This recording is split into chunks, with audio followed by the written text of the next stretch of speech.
ధన్యవాదాలు అధ్యక్ష.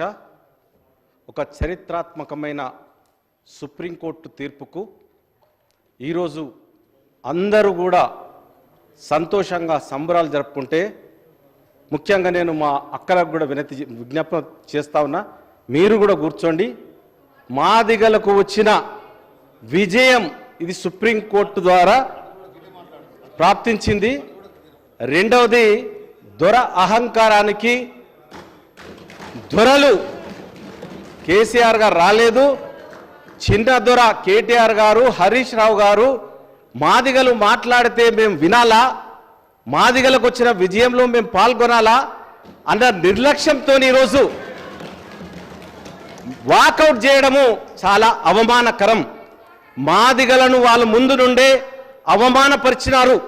మీ అందరికీ తెలుసు, డిప్యూటీ సీఎంగా రాజయ్య గారికి ఇచ్చి అకారణంగా అన్యాయంగా బర్తరఫ్ చేసిన చరిత్ర బీఆర్ఎస్ పార్టీది. మరి ఈరోజు బట్టన్నను కాకుండా చేసిన చరిత్ర కూడా వాళ్ళదే. సిఎల్పి నాయకుడు బట్టన్ అయితే ఆయన కింద మేము పనిచేయాలని మీరు వెళ్ళిపోయిన సంగతి కూడా ప్రజలు గమనించినారు. మరి ఈరోజు ఈ వీరు మాకు సంతోషంగా ఏ ప్రభుత్వం కల్పించలేదు. ఆనాడు తెలుగుదేశం ప్రభుత్వం మందకృష్ణ మాదిగ ప్రారంభించినటువంటి మాదిగ దండోరా అణచివేతకు గురై ఎన్నో సంవత్సరాలు బాధపడి 1994లో జూలై 7న మాదిగ దండోరాను ప్రారంభించి మాదిగలకు మాదిగ అని చెప్పుకునే స్థైర్యాన్ని ఇచ్చినారు. అటువంటి ఆయనను కేసీఆర్ గారు అరెస్ట్ చేసినారండి. అఖిల పక్షాన్ని వేస్తానని, అఖిల పక్షాన్ని ఢిల్లీకి తీసుకెళ్తానని, ప్రధానమంత్రితో కల్పిస్తానని చెప్పి ఆయనను ఏకంగా అఖిల పక్షం వేయమన్నందుకు జైలుకు చెంచల్గూడ జైలుకు పంపించినారు. చెంచల్గూడ జైలు, ఆయన బిడ్డ పెళ్లి ఉన్నది, కనీసం బెయిల్ కూడా ఇవ్వని చరిత్ర ఈ బీఆర్ఎస్ పార్టీది. ఈ దొరల అహంకారానికి ప్రతీక. వారు ఈరోజు మళ్ళీ మాట్లాడకుండా, మళ్ళీ చెప్పకుండా వాకౌట్ చేయడము ఇది ఎంతవరకు సబబని నేను తెలియజేస్తా ఉన్నాను. ఇది చాలా చరిత్రలో చెప్పుకోదగ్గ సమయం. నేను అందరికి కూడా ఒకటే చెప్తా ఉన్నా, ఈరోజు మా యువతకు కూడా ఒకటే పిలిపిస్తా ఉన్నా. మా అన్నగారు నిజంగా కూడా చెప్పాలంటే మా గౌరవ ముఖ్యమంత్రి గారు మమ్మల్ని పిలిచి, ఇగో సుప్రీంకోర్టులో ఈరోజు 7 జడ్జెస్ యొక్క బెంచ్ ఉన్నది, ఈ తీర్పుకు మీరు వెళ్ళండి అని మా దామోదర రాజనరసింహ గారిని దానికి అధ్యక్షుని చేసి మమ్మల్ని అందరినీ పంపించి సుప్రీంకోర్టులో లూత్రా అనే అడ్వకేట్, ఖరీదైన అడ్వకేట్ను పెట్టి మా వాదనలు వినిపించి ఈరోజు ఈ యొక్క తీర్పు రావడానికి ప్రధాన కారకులైనటువంటి మా ముఖ్యమంత్రి గారు, మా మాదిగ పక్షపాతి రేవంత్ రెడ్డి గారికి చేతులెత్తి నేను దండం పెడతా ఉన్నా. నిజంగా కూడా హృదయపూర్వకంగా ఆయన తీసుకున్న నిర్ణయం ఇది. మమ్మల్ని అందరినీ పిలిపించి తన దగ్గర కూర్చోబెట్టి అడ్వకేట్ జనరల్ పిలిపించి 3 గంటలు ఆ జడ్జిమెంట్ విషయం లోపల మీరు సుప్రీంకోర్టుకు వెళ్ళండి, సుప్రీంకోర్టులో కూర్చోండి, సుప్రీంకోర్టులో మన వాదనలు వినిపించండి అని కాంగ్రెస్ పార్టీ నుండి వినిపించినటువంటి గొప్ప వ్యక్తి రేవంత్ రెడ్డి గారు. మరి ఈరోజు కంటి తొడుపు చర్యల్లాగా ఏదో చేసినాము, మేము నిర్ణయం చేసినాము, మా తరఫున మేము అని హరీష్ రావు గారు చెప్పినారు. మా మాటలు వినరా అండి? మా సంతోషంలో మీరు పాల్గొనరా?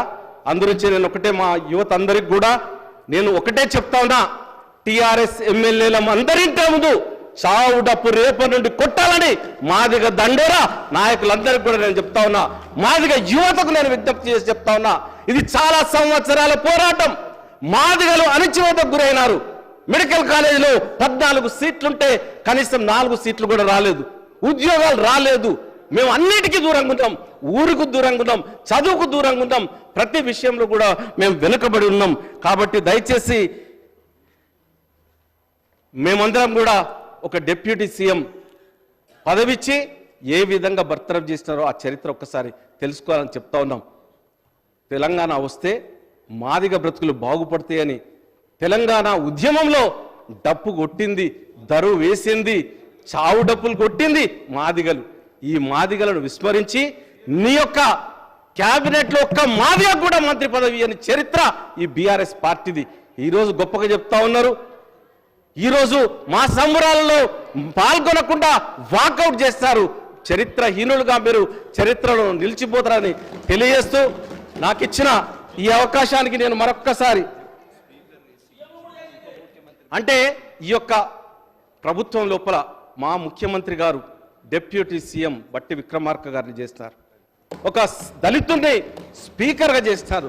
చరిత్రలో లిఖించదగ్గ విషయం. మాదిగా సంబంధించినటువంటి దామోదర్ రాజనరసింహ ముగ్గురు మంత్రులను చేసినటువంటి చరిత్ర ఈ కాంగ్రెస్ పార్టీది.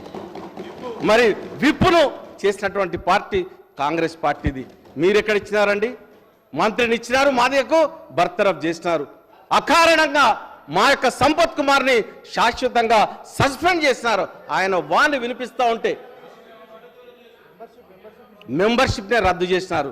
ఇంకా మీరు మా గురించి మాట్లాడతారు, మీ వెంట లేరు. ఈసారి మాదిగల కాంగ్రెస్ పార్టీకి ఏకపక్షంగా ఉండి గెలిపించినారు. ఈరోజు వారికి ధన్యవాదాలు తెలియజేస్తూ ఈ సుప్రీంకోర్టు జడ్జిమెంట్ వచ్చిన సందర్భంగా ఇందిరమ్మ అప్పటి నుండి మా తాతల తండ్రుల దగ్గర నుండి కూడా మేము కాంగ్రెస్ పార్టీకే ఓటేసినాం. నాకు ఓటు వచ్చినప్పటి నుండి కూడా నేను నిలబడ్డప్పుడు తప్పితే ఎప్పుడు కూడా మా అమ్మ కూడా నాకు కాంగ్రెస్ పార్టీకి తప్పితే నేను ఓటు వేయబిడ్డ నువ్వు నిల్చున్నా నేను రానని చెప్పింది. అంతటి గట్టితనం ఉన్నటువంటి పట్టుదల ఉన్నటువంటి మాదిగలు వాళ్ళు. అందురించి ఈ సుప్రీంకోర్టు జడ్జిమెంట్ ఏ ప్రభుత్వమైనా క్లెయిమ్ చేసుకుంటుంది అనుకుంటే ఈరోజు మా బీజేపీ సోదరులు అంటున్నారు. మరి బీజేపీ సోదరులు మరి వాళ్ళు ఆర్డినెన్స్ తీసుకొచ్చి రిజర్వేషన్ను ప్రకటించవచ్చు, కానీ ఇది సుప్రీంకోర్టు ఇచ్చిన తీర్పు అధ్యక్ష.